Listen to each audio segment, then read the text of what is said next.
It's easy to transfer content from your old iPhone to a new Galaxy device using Samsung's Smart Switch. In this video, we'll show you the wireless method.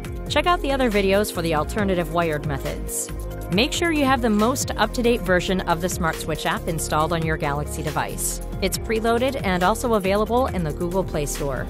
Before you begin using Smart Switch, make sure to back up your data to iCloud, deregister your iMessage account, and have your iCloud ID and password handy. One more note, don't switch your SIM card until the entire transfer is complete. Open Smart Switch and select Receive Data. When given the option to choose a method for transfer, select Wireless. You'll now select the OS of the device you're transferring from. Choose iPhone and tap Transfer. You'll now be asked to log into your iCloud account. Smart Switch will connect to iCloud and identify data that can be transferred.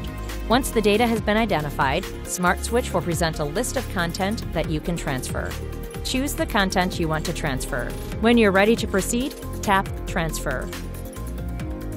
Once the transfer process is complete, you'll see a summary of all the content that was transferred.